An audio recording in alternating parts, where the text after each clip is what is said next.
Gálatas capítulo 3, versículos 19 al 29. Entonces, ¿para qué sirve la ley? Fue añadida a causa de las transgresiones, hasta que viniese la simiente a quien fue hecha la promesa y fue ordenada por medio de ángeles en mano de un mediador. Y el mediador no lo es de uno solo, pero Dios es uno. ¿Luego la ley es contraria a las promesas de Dios? En ninguna manera, porque si la ley dada pudiera vivificar, la justicia fuera verdaderamente por la ley. Mas la Escritura lo encerró todo bajo pecado para que la promesa, que es por la fe en Jesucristo, fuese dada a los creyentes. Pero antes que viniese la fe, estábamos confinados bajo la ley, encerrados para que aquella fe que iba a ser revelada, de manera que la ley ha sido nuestro ayo para llevarnos a Cristo, a fin de que fuésemos justificados por la fe. Pero venida la fe ya no estamos bajo ayo, pues todos sois hijos de Dios por la fe en Cristo Jesús. Porque todos los que habéis sido bautizados en Cristo, de Cristo estáis revestidos. Ya no hay judío ni griego, no hay esclavo ni libre, no hay varón ni mujer, porque todos vosotros sois uno en Cristo Jesús. Y si vosotros sois de Cristo, ciertamente el linaje de Abraham sois y herederos según la promesa. Muy bien, en esta mañana vamos a hablar una segunda parte de este tema que hemos visto. Las promesas de Dios son firmes. Vimos la semana pasada, las promesas de Dios son firmes en los versículos 15 al 18. Dijimos la semana pasada que las promesas de Dios no son como las de los hombres, y vimos también que las promesas de Dios se basan en su carácter perfecto. Y para cerrar este tema, vamos a ver en primer lugar en los versículos 19 al 23 que la salvación por obras es una promesa falsa. Y en segundo lugar, en los versículos 24 al 29, veremos que la salvación por la gracia es una promesa firme y verdadera. Para poder, hermanos, comprender la complejidad del pensamiento de Pablo y la complejidad que se estaba dando para resolver el problema que los judaizantes habían provocado en los creyentes de las iglesias de Galacia, que primero creían en la gracia y la fe sola para la salvación, puesto que Pablo había fundado estas iglesias y les había dejado el simple y verdadero evangelio. Pero ahora estaban confundidos, y los judaizantes les habían confundido al punto de que habían aceptado una variación en el evangelio, por la cual Pablo les llama la atención duramente. Para poder comprender el pensamiento de Pablo y poder resolver esta confusión, Pablo nos da dos conceptos que es muy importante que los sepamos contrastar bien. Por un lado la promesa, por otro lado la ley. Promesa, cuando la veamos aquí en el texto, se refiere siempre a la totalidad de la salvación, al plan total de Dios para la salvación. Y cuando habla de ley, por otro lado, está hablando no de la salvación, sino del medio que nos ayuda a darnos cuenta cuán pecadores somos. En otras palabras, promesa es el ofrecimiento de la salvación para todos. Ley es el instrumento para mostrar la santidad de Dios y la pecaminosidad del hombre. Con la ayuda de Dios, entonces, esperamos profundizar en estos puntos. Vamos a ver entonces, en primer lugar, que la salvación por obras es una promesa falsa, en estos versículos 19 al 23. Verso 19. Entonces, ¿para qué sirve la ley? Fue añadida a causa de las transgresiones hasta que viniese la simiente a quien fue hecha la promesa y fue ordenada por medio de ángeles en mano de un mediador. Esta es la pregunta, ¿no? ¿Para qué sirve entonces la ley? Si la salvación es por gracia, y Pablo ya lo está dejando muy claro, la salvación es solamente por gracia, por medio de la fe, tal como se lo dice a los hermanos de Éfeso. Por gracia sois salvos por medio de la fe. Y esto no de vosotros, pues es don de Dios, no por obras, para que nadie se gloríe. Quizás es la pregunta que surge del argumento de Pablo, tanto de los judaizantes como de aquellos que habían sido confundidos por los judaizantes. Ambos grupos quizás están haciendo la pregunta, bueno, entonces, ¿para qué es la ley? Bueno, la ley no anula la promesa, sino que solamente coopera con la promesa, ayuda a la promesa, pero no es la promesa. La ley no es la salvación y la salvación no es la ley. Son dos elementos diferentes. Aquí es la promesa la que anula la ley. Como usted puede ver, versículo 19, dice que la ley fue añadida. Muy importante esa palabra, clave en este versículo, fue añadida. Es decir, la ley es un pacto temporal nomás. Lo que es eterno es la promesa de la salvación. Lo que es eterno son los efectos de la fe puesta en el verdadero Salvador, que es Cristo.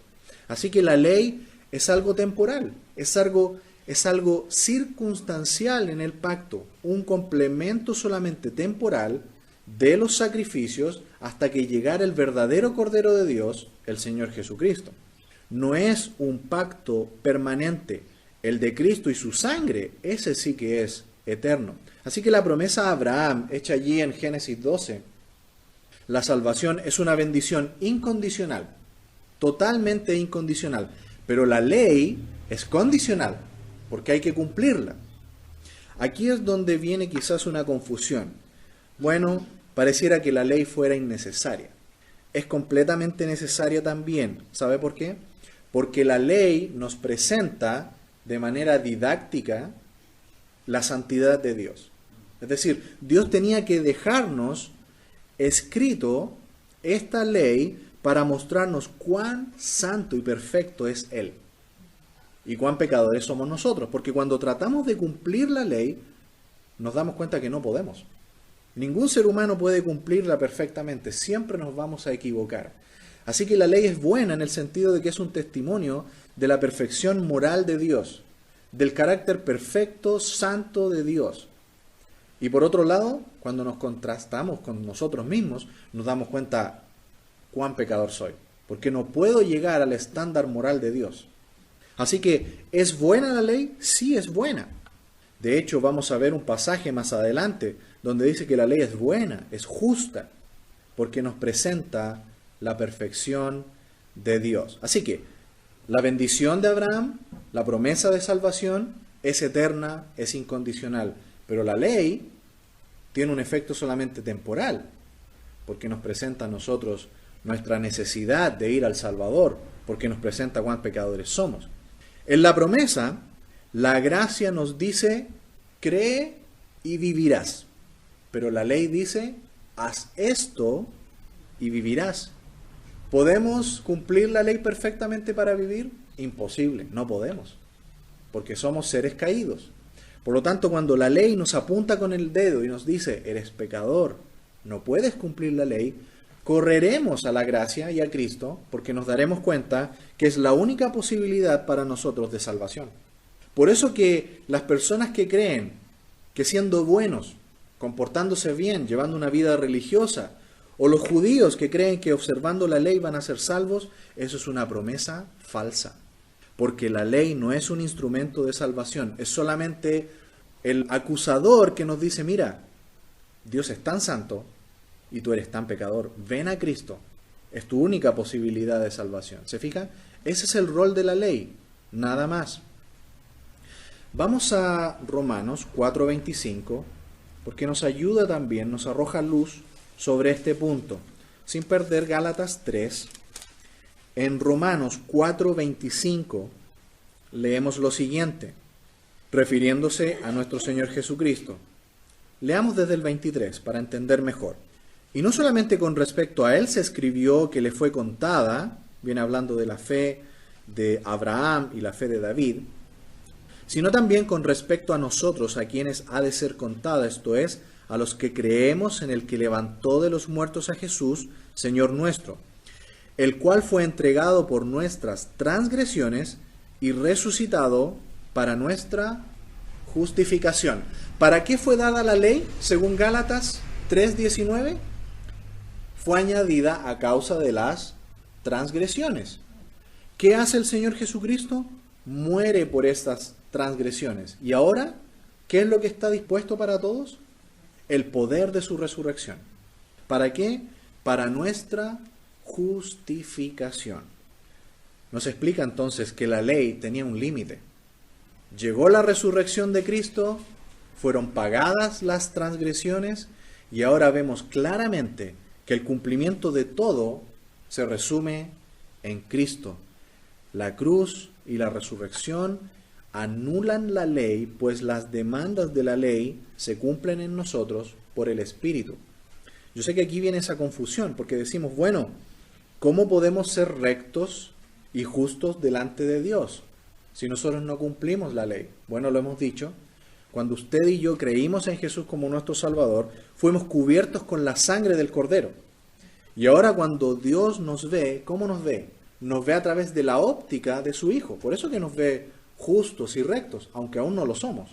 ¿Cómo cumplimos la ley entonces delante de Dios? Bueno, se cumplen en nosotros por el Espíritu. Volvamos a Romanos, ahora en el capítulo 7, versículo 1. ¿Acaso ignoráis, hermanos, pues hablo con los que conocen la ley, que la ley se enseñorea del hombre, entre tanto éste vive? ¿Sí? La ley entonces tiene un poder mientras está vigente esta ley. Pero cuando viene la muerte de Cristo, ¿qué ocurre? Ya queda anulada. Lo explica mejor incluso en el capítulo 8 de Romanos, versículo 1, que dice: Ahora pues, ninguna condenación hay para los que están en Cristo Jesús, los que no andan conforme a la carne, sino conforme al Espíritu. Porque la ley del Espíritu de vida en Cristo Jesús me ha librado de la ley del pecado y de la muerte. Porque lo que era imposible para la ley, por cuanto era débil por la carne, Dios, enviando a su Hijo en semejanza de carne de pecado y a causa del pecado, condenó al pecado en la carne, para que la justicia de la ley, ¿qué dice?, se cumpliese en nosotros, que no andamos conforme a la carne, sino conforme al Espíritu. ¿Cómo se cumple entonces delante de Dios la ley? Porque tenemos al Espíritu Santo. La ley se cumple en nosotros entonces por el Espíritu Santo. Y cuando Dios nos mira, ve al Hijo. Por esa razón es que podemos ser justificados. Por esa razón es que somos hijos de Dios. Porque aún seguimos pecando. Pero esa sangre preciosa que nos cubrió totalmente, entonces nos presenta delante de Dios limpios, puros y sin mancha. ¿Cuándo va a ser quitada definitivamente esta naturaleza pecaminosa que aún está en nosotros? Cuando Cristo venga por nosotros. En ese evento que esperamos llamado el arrebatamiento. En ese momento va a ser quitada definitivamente nuestra naturaleza pecaminosa. Ahora, en la justificación, ¿cierto? Por eso es la palabra, justificados. Esa justificación está sobre nosotros. Aún tenemos pecado, ¿cierto? Pero va a ser quitada y ahí recién nuestra salvación va a ser absolutamente completa. Nuestra naturaleza pecaminosa sea quitada ahí en el arrebatamiento. Entendamos esto, somos salvos, somos hijos de Dios. Solamente estamos esperando la redención final, la cual va a ocurrir en ese momento del arrebatamiento. Hay algo muy interesante también aquí en el versículo 19, que se nos dice en la parte B del versículo 19, hasta que viniese la simiente, a quien fue hecha la promesa. Lo leímos en el pacto de Dios con Abraham, ahí en Génesis 12. Del linaje de Abraham, y desde Génesis 3:15, se ha prometido que alguien vendría del linaje humano y que iba a salvar al hombre y morir en su lugar para hacer otra vez salvable al hombre y quitar su mancha, limpiar su culpa. De eso se trata el cristianismo. Si usted se fija, todas las demás religiones del mundo son sistemas de salvación por buenas obras. Obsérvelo usted. Solamente el cristianismo es una religión que tiene el elemento verdadero, el elemento de la expiación, el elemento de cómo quitar la culpa del hombre. Religión no es una palabra mala, aparece en la epístola de Santiago, y viene de la palabra latina religare, religar, volver a unir. La comunión de Dios con el hombre se rompió allí en Génesis 3, pero ¿qué hace Dios? Vuelve a ofrecer la oportunidad de volver a unir, religar la relación rota con el hombre. Pero las demás religiones yerran rotundamente porque tratan de llegar a Dios por su buena conducta, por sus buenas obras.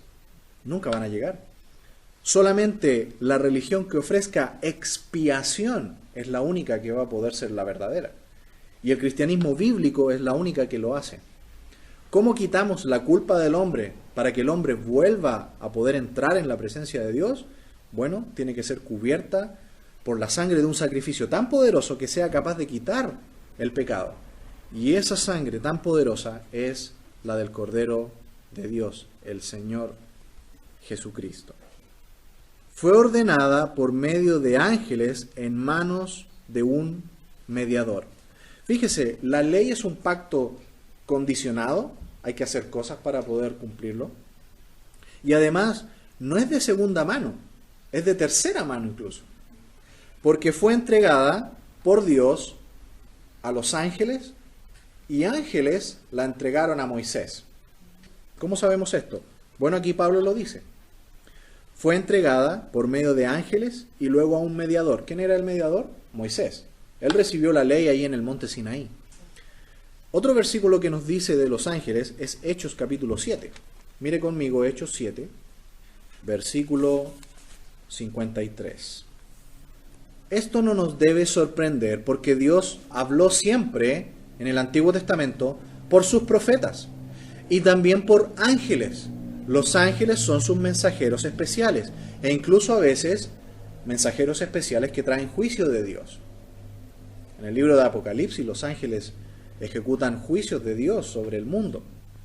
Dice Hechos 7:53, vosotros que recibisteis la ley por disposición de ángeles. Ángeles fueron entonces los que recibieron las tablas y las tablas las entregaron a Moisés. Ángeles. No sé si directamente, pero por lo menos eso es lo que nos dice el texto, porque Éxodo no nos relata ese punto, ¿no? Es interesante.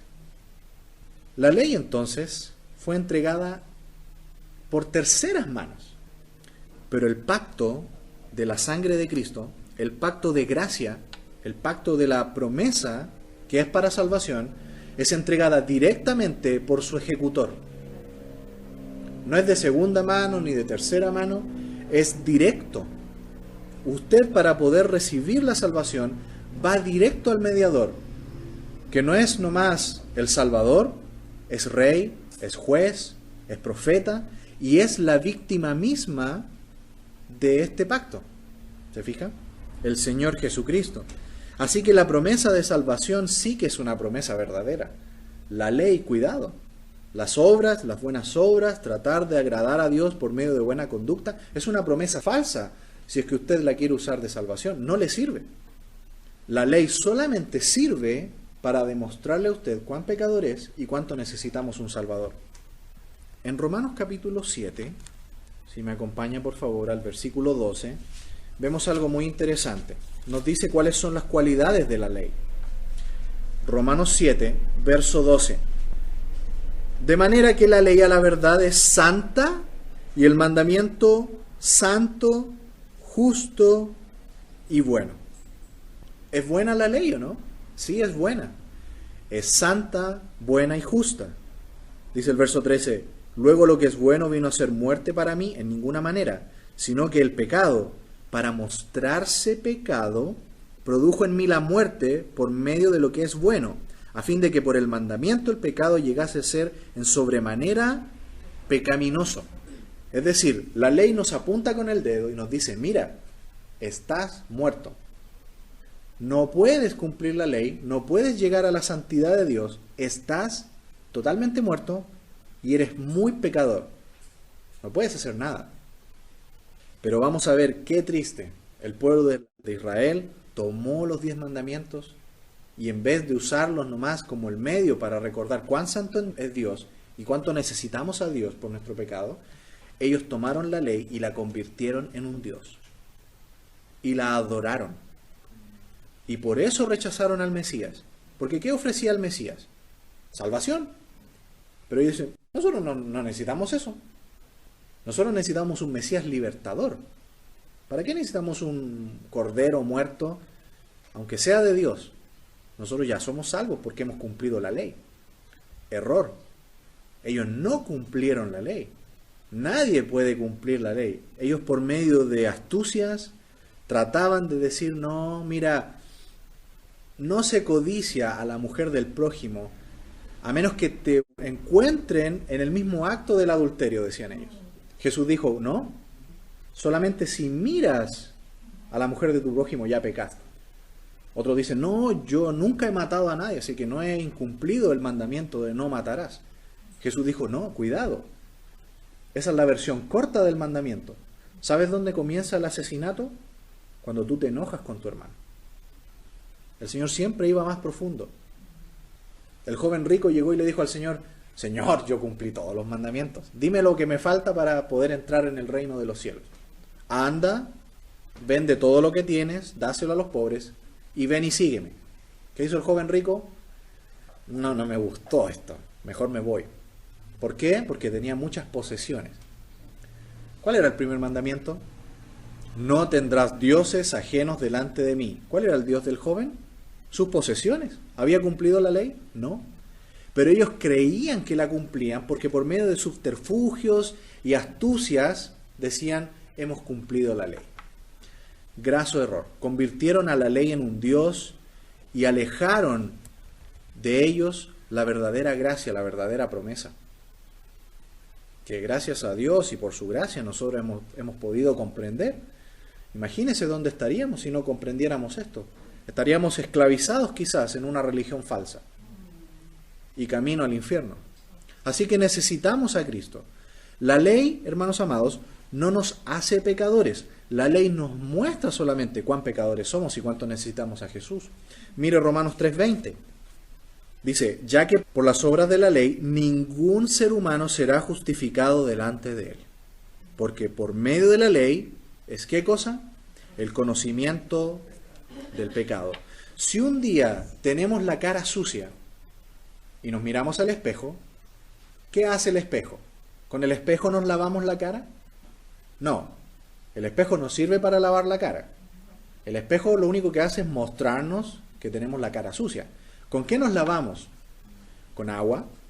La ley es eso, la ley es el espejo. No nos lavamos la cara con la ley, ¿cierto? No nos lavamos la cara con un espejo. Tenemos que ir a la sangre, que es el único quitamanchas aprobado por Dios para quitar la mancha de nuestro pecado. El pastor Wiersbe comenta muy bien aquí y dice que hay un uso legal y un uso ilegal de la ley. El uso legal de la ley es que nos muestra a nosotros nuestro pecado y cuánto necesitamos un Salvador. El uso ilegal de la ley es tratar de ser salvos por medio de cumplirla. Quien crea este uso ilegal de la ley es porque desconoce totalmente la gracia y el Evangelio. Hermanos, realmente todos estamos bajo pecado. Eso es lo que dice el versículo 22 de Gálatas capítulo 3. Versículo 21. Vamos a leer el 20, lo comentamos ya, pero vamos a leerlo. Y el mediador no lo es de uno solo, pero Dios es uno. ¿Recuerda lo que dijimos? La ley fue un pacto de tercera mano, de Dios, ángeles, a Moisés, y de Moisés al pueblo. Pero la promesa de salvación es directa, viene directamente de Dios al hombre por medio de Cristo. 21. Luego la ley es contraria a las promesas de Dios en ninguna manera, porque si la ley dada pudiera vivificar, la justicia fuera verdaderamente por la ley. ¿Es contraria a la ley? No, trabajan juntas, pero la gracia es superior. La gracia le da a usted la salvación, la ley no. Esto es crucial comprender. la ley no puede darle a nadie verdadera vida espiritual. ¿Sí? No puede darle a nadie verdadera vida espiritual. Hermanos amados, Israel tomó la ley y, como dijimos, la comenzó a adorar, y el resultado es una falsa justificación. Ellos conocen los textos. Sabían de Génesis 15, donde Abraham fue justificado antes de la ley, incluso antes de ser circuncidado. Recuerda que Abraham fue circuncidado después, capítulo 17 o 19, si no mal recuerdo, a los 99 años de edad. Abraham fue salvo antes que todo eso. Moisés recibió la ley 430 años después. Así que la ley, ¿fue salvación? No. La salvación siempre ha sido a través de toda la historia, por gracia, por medio de la fe. Siempre ha sido así. El resultado, hermanos amados, de querer ser salvos y de convencerse de que uno puede ser salvo por medio de las buenas obras es una falsa justificación. Los judíos conocían esos pasajes, como el del profeta, ¿no? El justo por la fe vivirá. Lo conocían, porque ellos se sabían, muchos de ellos de memoria, todo el texto. Lo que se produjo aquí fue una autojustificación. Por eso ellos rechazaron al Mesías Salvador. No lo necesitaban. Jesús continuamente decía, yo he venido a buscar pecadores. Ellos decían, no, nosotros no somos pecadores. Los gentiles son pecadores. Nosotros no somos pecadores porque tenemos la ley y la observamos rigurosamente. Jesús continuamente les lanzaba baldes de agua fría y les decía, mira, lo que ustedes hacen es pura religiosidad. Observan la ley superficialmente, nunca han ido al corazón de la ley. El corazón de la ley es solamente para mostrar la santidad de Dios y cuán pecador eres tú. Ven a mí, yo soy el único que te puedo dar salvación y descanso a tu alma. Pero ellos decían, no necesitamos. La religión, hermanos amados, como usted puede ver, vuelve duro el corazón del hombre. Lo autojustifica, lo vuelve más orgulloso incluso y soberbio de lo que es, al punto que dicen, no necesitamos a este Jesús. No lo necesitamos. Somos salvos por nuestro propio esfuerzo. Véanlo en las religiones orientales, véalo en el Islam y véalo en católicos practicantes. Es lo mismo. Solo quieren su religión. Los judíos no querían a un Mesías sangrado, sufriente, muerto. Ellos querían un Mesías militar. Ellos querían un Josué. Ellos querían comodidad, reino y libertad política del yugo de los romanos. Y por eso rechazaron a Jesús. No entendían el Evangelio, no quisieron entender la gracia. Versículo 22. Mas la Escritura lo encerró todo bajo pecado, para que la promesa que es por la fe en Jesucristo fuese dada a los creyentes. El incrédulo sigue bajo esclavitud del pecado, no quiere al Señor, no quiere la sangre bendita del Señor, prefieren seguir en su religiosidad. ¿Qué les pasa a ellos? Quedan encerrados bajo su pecado. Por eso que es tan importante, hermanos amados, que nuestra predicación del Evangelio sea clara, sea contundente, sea con nuestras vidas y sea también con nuestras palabras. Ellos necesitan escuchar el Evangelio, porque solamente el Evangelio es capaz de penetrar este corazón duro y esta venda que tienen en los ojos de oscuridad que no les permite ver la luz del Evangelio. Verso 23. Pero antes que viniese la fe, estábamos confinados bajo la ley, encerrados para aquella fe que iba a ser revelada. Ahora intentaremos profundizar entonces un poquito más en lo que es este ayo que nos ayudó a ver la salvación en Cristo. Hasta aquí, hasta el versículo 23, hemos visto que la salvación por obras es una promesa falsa. Estamos hablando hasta aquí en estos versículos que las promesas de Dios son firmes. ¿Cuál es la promesa de Dios? que si usted viene solamente al manantial de la sangre preciosa del Cordero, usted será salvo. No necesita más. Pero la mentira de Satanás, la mentira de las religiones, la mentira de la soberbia religiosa es: haz esto y vivirás. No, falso. La promesa de Dios es: cree y vivirás. Cree y serás revestido por la justicia de Dios por medio de Cristo. Aquí entonces llegamos a la segunda parte de este pasaje, que es que la salvación por gracia es una promesa firme y verdadera. Solo la promesa que es por la gracia es una promesa firme y verdadera. Vamos a leer el versículo 24. De manera que la ley ha sido nuestro ayo para llevarnos a Cristo, a fin de que fuésemos justificados por la fe. Pero venida la fe, ya no estamos bajo ayo, pues todos sois hijos de Dios por la fe en Cristo Jesús.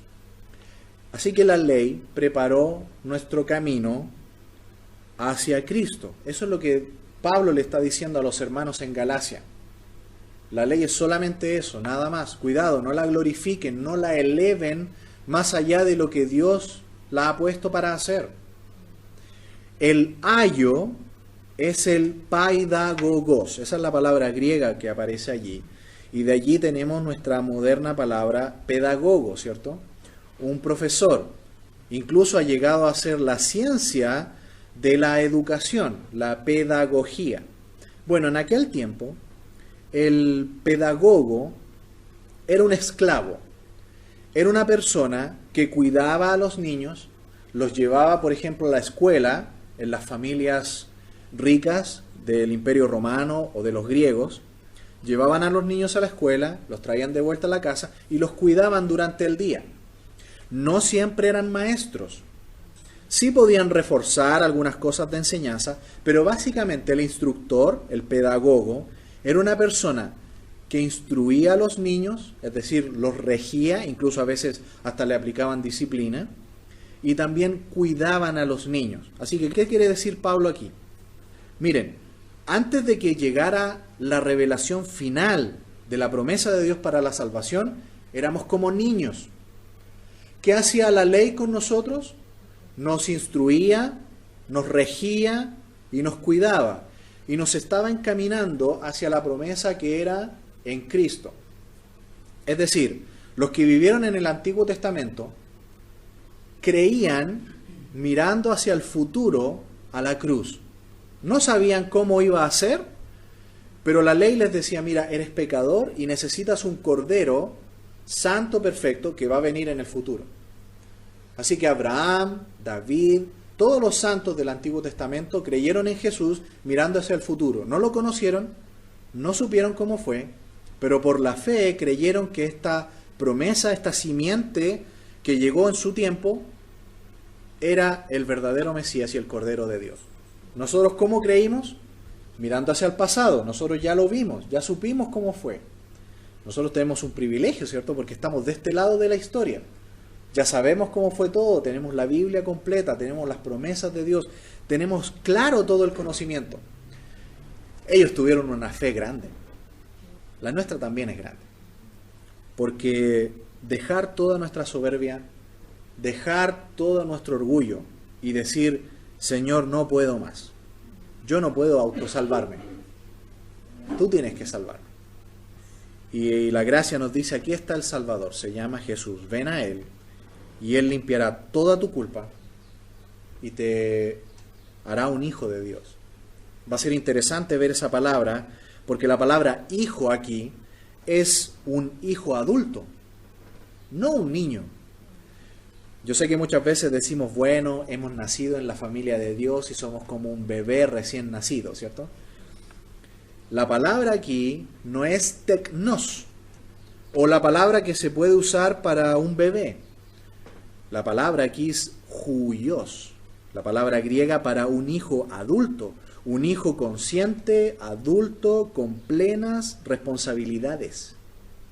No somos niños, somos hijos adultos, responsables, a los cuales se nos pide responsabilidad en la familia de Dios. Eso lo vamos a ver en el versículo 26. Estamos en el ayo, ¿cierto? En el pedagogo, el profesor. Pablo quiere ilustrar el problema. Dice, los judíos no nacieron por la ley, sino que la ley fue un medio de crianza, ya que una y otra vez, recuerda, volvían a hacerse religiosos a pesar de los despertamientos que traían los profetas, pero otra vez retrocedían y volvían a adorar a la ley. Con los grandes profetas que Dios mandó, se producían despertamientos en el pueblo de Israel, se arrepentían de sus pecados, dejaban la idolatría, volvían al Señor, pero otra vez retrocedían y continuamente, incurablemente religiosos. Pablo dice, miren, vean la historia. La ley nunca dio vida espiritual, porque la ley no era para eso. La ley, ¿qué solamente hizo? La ley regía la vida. La vida y la justicia no se pueden conseguir con la ley. La ley solamente fue un medio de crianza, un recordatorio de cuán santo es Dios y cuánto tenemos que acercarnos a su santidad. No podemos, bueno, ahí están los sacrificios que año a año aplacan la ira de Dios y permiten que como pueblo podamos estar en comunión con Él. Pero ellos transformaron la ley en otra cosa y por eso es que se descarriaban tan fácilmente. Así que el niño, al crecer, ya no necesita el pedagogo, ya no necesita a este instructor. Aquí viene la segunda labor que tenía este ayo, este pedagogo, que es cuidar y preparar a los niños para la madurez. Ya no es niño, así que ahora es adulto, ya no necesita al pedagogo. Eso es lo que nos pasó a nosotros. Cuando nosotros creímos en Cristo Jesús como nuestro Salvador, ya la ley, ya el testimonio de la santidad de Dios, del carácter perfecto de Dios, ya no lo necesitamos, porque ahora fuimos salvos y ahora ya no estamos bajo este ayo, bajo esta opresión encima de nosotros, que nos decía continuamente, eres pecador, ven a Cristo, no puedes salvarte por medio de tu buena conducta. Fuimos salvos y ya hemos sido recibidos, ya no como niños, sino como hijos adultos. A los judíos que se convertían y comprendían ahora lo que era la gracia, les pasaba eso. Ellos decían, wow, yo cuando estaba todavía en el judaísmo, perdido, ¿qué me pasaba? Yo adoraba la ley era como un Dios para mí realmente, pero cuando me curé de eso, cuando fui salvo, me di cuenta, estaba esclavizado en eso. Ahora fui salvo y ya no necesito esa ley como instructor. Ahora tengo la gracia y la ley del amor de Cristo que ahora está dentro de mi corazón. Y ahora esa ley rige mi vida y todo lo guía Cristo en mí. Por eso Pablo lo dice como un buen judío que se convirtió en Gálatas 2:20, porque con Cristo estoy juntamente crucificado y ya no vivo yo, mas vive Cristo en mí, y lo que ahora vivo en la carne lo vivo en la fe del Hijo de Dios, el cual me amó y se entregó a sí mismo por mí. No desecho la gracia de Dios, pues si por la ley fuese la justicia, entonces por demás murió Cristo. ¿Cómo es ahora la vida del creyente? Cristo viviendo dentro de mi corazón y reproduciéndose la vida de Cristo en mi propia vida. Pablo lo dice en Romanos 5:5, que Él derramó en nuestro corazón abundantemente el amor de Dios por medio del Espíritu Santo que nos ha sido dado. ¿Necesitamos pedagogo? ¿Necesitamos ayo? Ya no más. Porque ahora la ley del amor está escrita en nuestro corazón. La presencia del Señor está en nuestro corazón. El ayo era solamente para el incrédulo, para el que no tenía al Señor y que estaba continuamente golpeándole el corazón y diciéndole, necesitas al verdadero Salvador, a Jesús. Ya no lo necesitamos. Ahora somos hijos adultos, recibidos en la familia de Dios, con plenas responsabilidades. Así que la ley preparó a Israel para Cristo, pero en vez de tener la ley como un medio para recordar su condición caída y la santidad de Dios, la empezaron a adorar. La nación de Israel terminó al llegar Jesús. La nación estaba prisionera hasta allí. Jesús aparece y dice, yo soy el verdadero Cordero de Dios. Yo soy el yo soy, ¿cierto? Pero ellos, ¿qué dijeron? No te necesitamos, tenemos la ley. La ley, por ejemplo, trajo al joven rico a Cristo, ¿recuerda? Porque Jesús estaba predicando del reino de Dios. Jesús estaba predicando el evangelio. Este rico escucha y dice, voy a ir para allá. Así que la ley condujo al joven rico al Señor y el Señor le habla. Pero ahí tenemos un caso triste, ¿no? En que a pesar de que el mismo Jesús, el mismísimo Cordero de Dios en persona le habla, este joven rico prefirió la ley. Prefirió seguir adorándose a sí mismo, prefirió seguir adorando la ley y sus posesiones. El joven rico estaba insatisfecho. Cuando escucha a Cristo, siente este deseo, ¿no? Como en la parábola del sembrador. Una plantita que creció un poco, pero parece que fue una fe temporal. Creció entre espinos o entre piedras, vino el calor, faltó agua, no hubo fe verdadera. No la quiso. El joven se miró al espejo de la ley y no quiso reconocer su culpa. No quiso a Jesús, finalmente. Hermanos amados, todas esas personas que están en religiones y que se esfuerzan mucho, rompen sus rodillas, muchos de ellos, en peregrinaciones y en distintas cosas. ¿Sabe qué? Realmente ellos, aunque son tan religiosos, no quieren a Jesús, quieren su religión. Usted les presenta lo verdadero y no lo pueden reconocer, no lo quieren, porque quieren seguir en su idea de religión. Quieren seguir en su concepto de salvación por sus méritos. Acompáñeme por favor a Éxodo capítulo 23, versículo 7. Dice así: de palabra de mentira te alejarás y no matarás al inocente y justo, porque yo no justificaré al impío. ¿Cuál es la voluntad de Dios? Yo no justificaré a ningún impío. Va en contra de mi santidad y de mi justicia. Yo no puedo declarar justo a alguien que no lo es. Tiene que morir. Vamos a Romanos 4, versículo 5.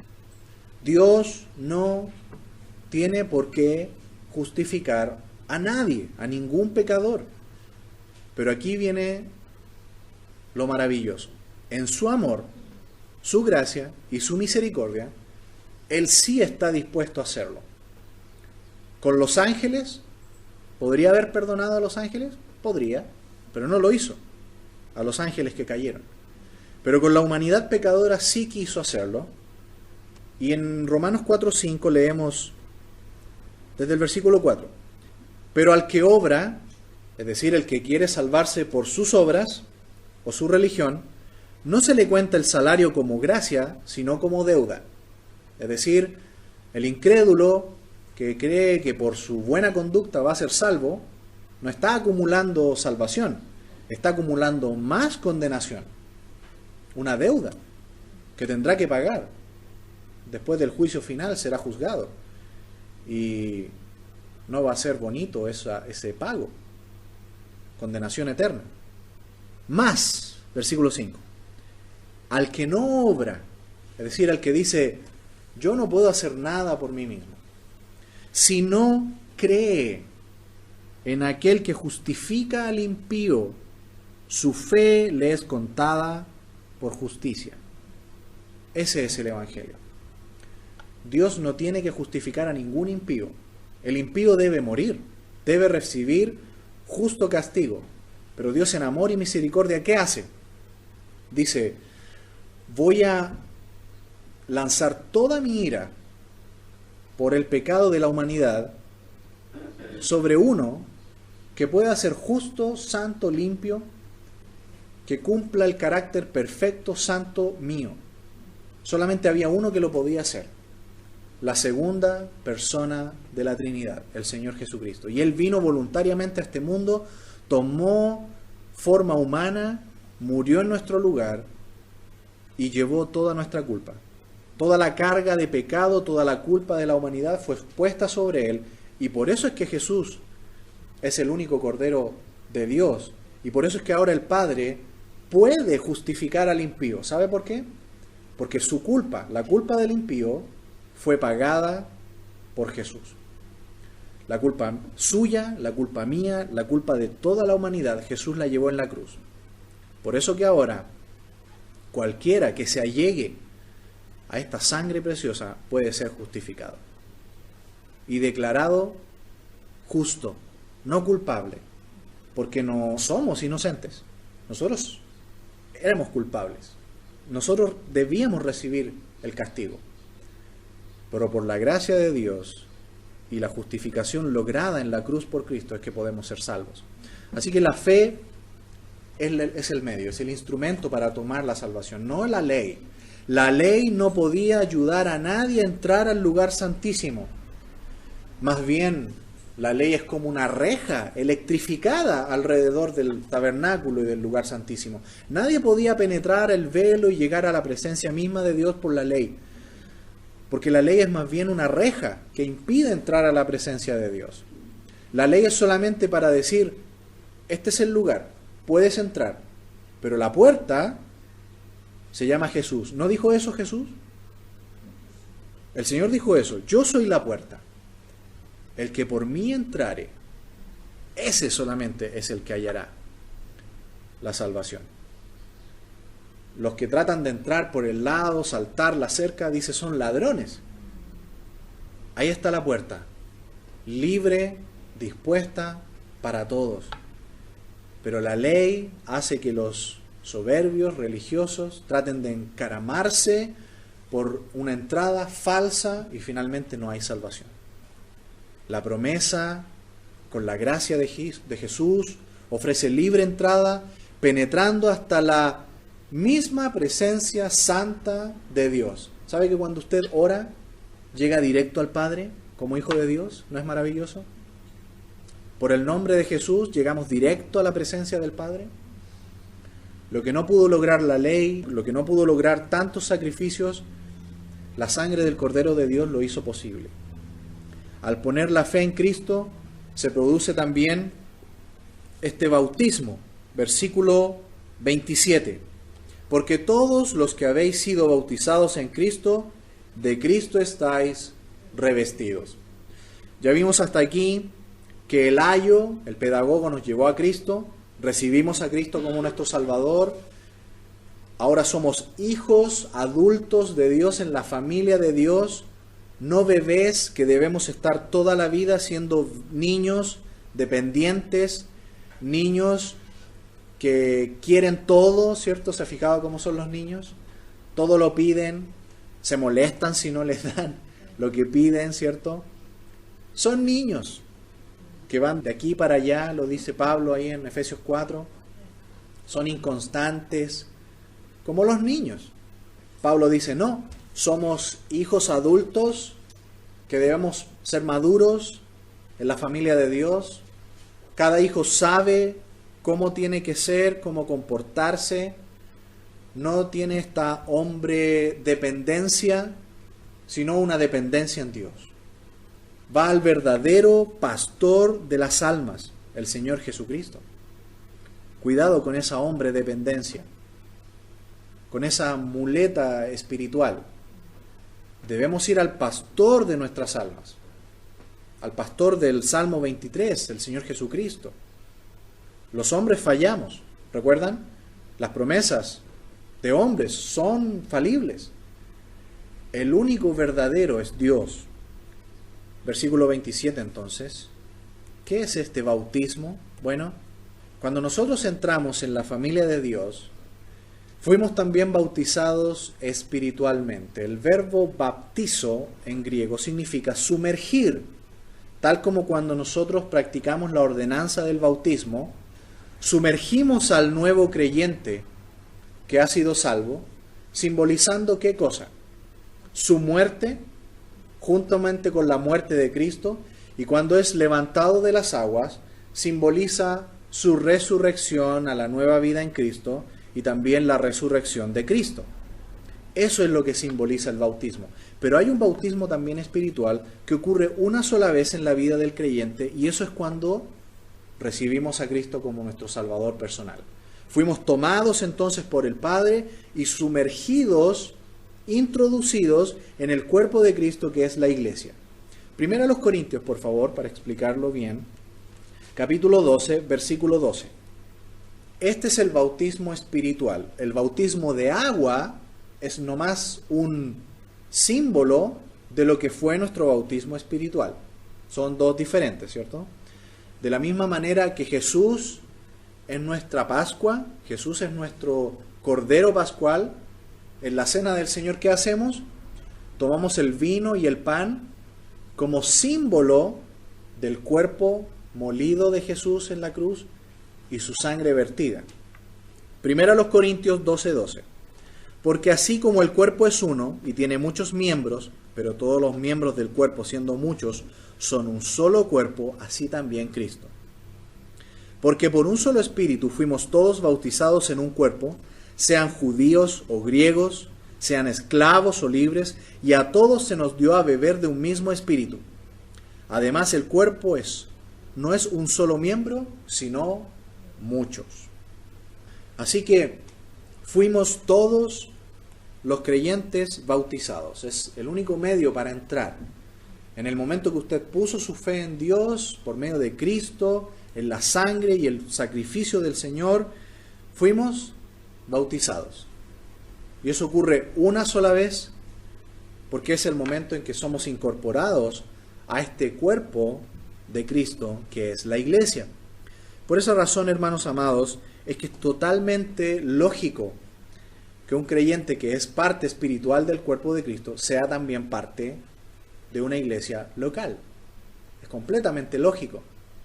Lo ilógico sería que un creyente que dice que ha sido nacido de nuevo, que es parte de la familia de Dios y que fue bautizado, sumergido, incorporado al cuerpo espiritual que es la iglesia, es ilógico que no quiera participar en un cuerpo local. Lo uno va con lo otro. El Hijo de Dios participa entonces también en una iglesia local, con compromiso, con fidelidad, creciendo, participando de la comunión de los hermanos. Es completamente ilógico que alguien que dice que nació de nuevo diga, no, yo no asisto a ninguna iglesia porque yo estoy igual con el Señor en mi casa. Suena bien, suena hasta espiritual, pero no es bíblico. No dejando de congregaros como algunos tienen por costumbre, dice la epístola a los Hebreos, capítulo 10.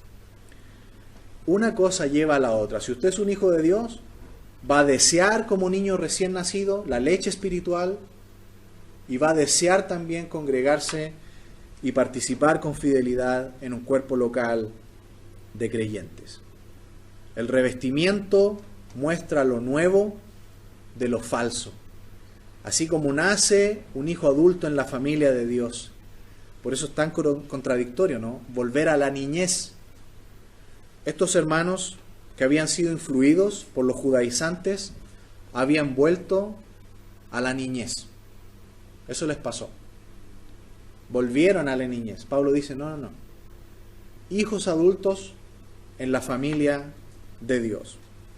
Revestidos de Cristo, despojándose del viejo ropaje, de la vida antigua, ahora somos hijos de Dios, en la familia de Dios. 28.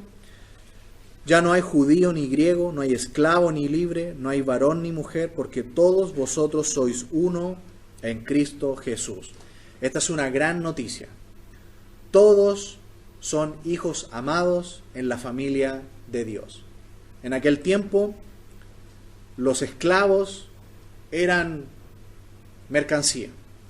Se vendían en las plazas y trabajaban como esclavos en las casas y en diferentes cosas. Las mujeres eran menospreciadas. Muchos varones tenían roles que eran completamente ajenos a los de la voluntad de Dios.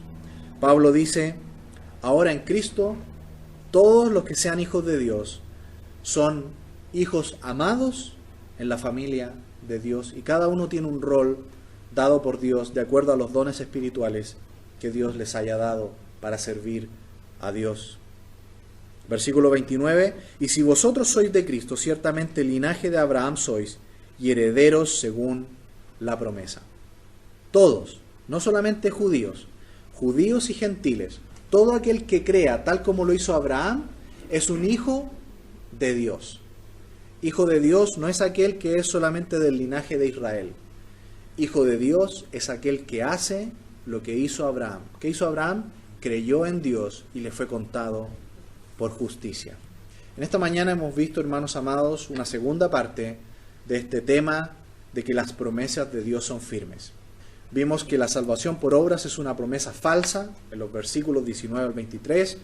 En los versículos 24 al 29 hemos visto que la salvación por la gracia sí que es una promesa firme y verdadera.